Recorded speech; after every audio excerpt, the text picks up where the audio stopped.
Assalamualaikum warahmatullahi wabarakatuh. Perkenalkan, nama saya Sucita Putri, NIM 1904113177 dari jurusan Teknologi Hasil Perikanan, kelas B. Kali ini saya akan menjelaskan tentang uji steroid dan pembuatan ekstraksi karotenoid. Uji steroid.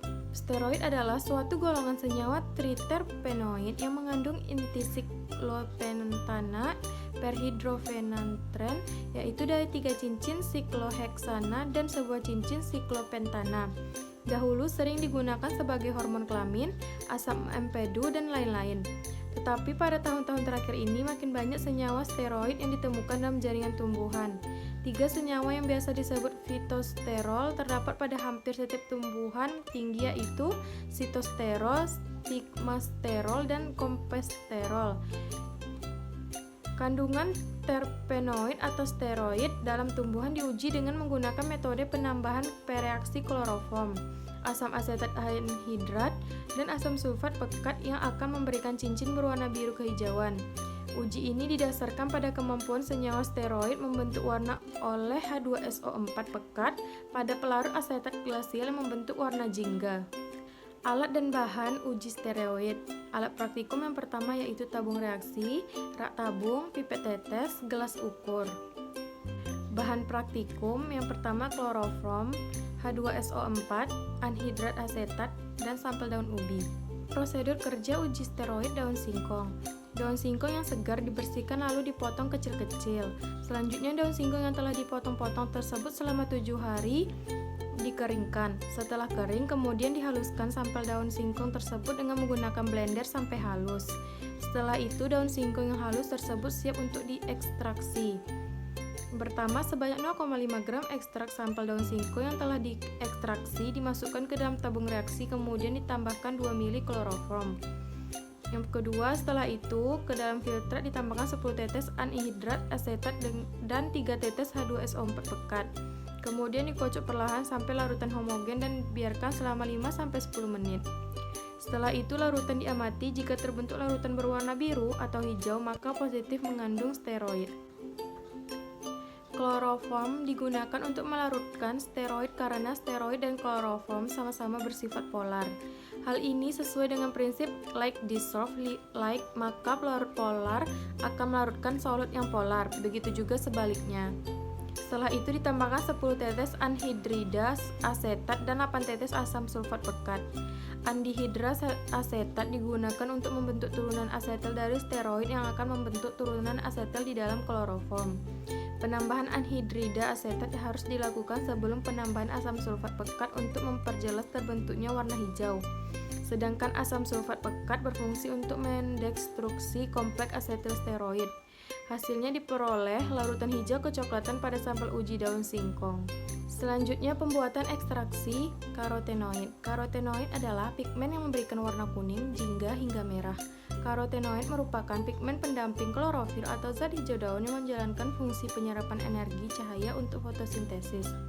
Sumber karotenoid utama adalah tumbuhan yang selanjutnya dikonsumsi dan dimetabolisme atau terakumulasi dalam tubuh hewan. Karotenoid dapat diaplikasikan sebagai pewarna makanan alami dan produk nutrasetikal. Sebelum diaplikasikan sebagai pewarna makanan dan produk nutrasetikal, karotenoid diekstraksi terlebih dahulu. Metode ekstraksi karotenoid dilakukan secara efektif dan aman dalam penerapannya sebagai pewarna alami makanan. Terdapat beberapa metode ekstraksi pigmen karotenoid yang akan dibahas pada bagian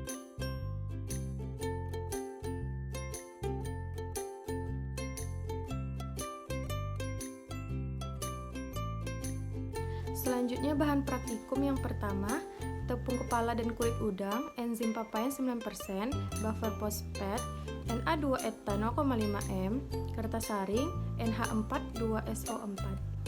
Selanjutnya, prosedur kerja ekstraksi karotenoid. Yang pertama, penambahan Na2-eta 0,5 m dengan perbandingan berat kulit udang dan volume larutan 1:3 B/V pada tepung limbah kulit dan kepala udang.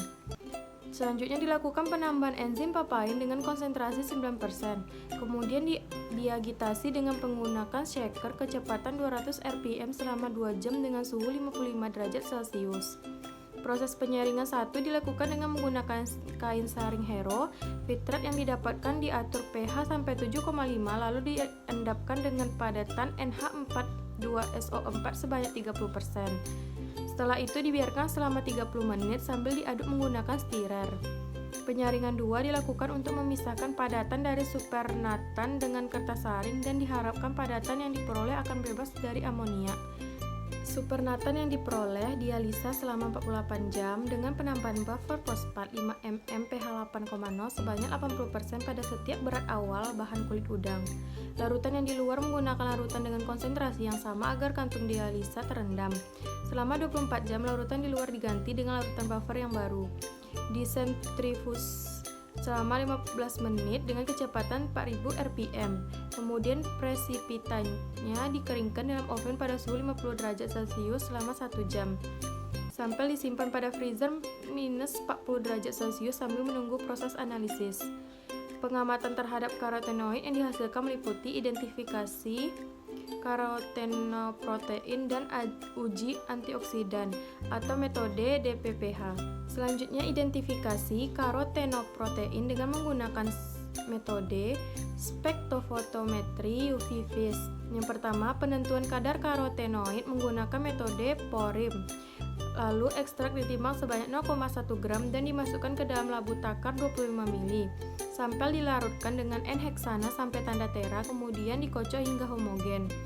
Lalu sampel kemudian diukur absorbansinya pada panjang gelombang 450 nm dengan menggunakan alat spektrofotometri. Selanjutnya dilakukan perhitungan total dengan menggunakan persamaan berikut. T sama dengan konsentrasi kali volume sampel dikali Fp berat sampel, di mana T karotenoid total konsentrasi sama dengan menggunakan satuan mg per ml, Fp sama dengan faktor pengenceran. Sekian dan terima kasih. Assalamualaikum warahmatullahi wabarakatuh.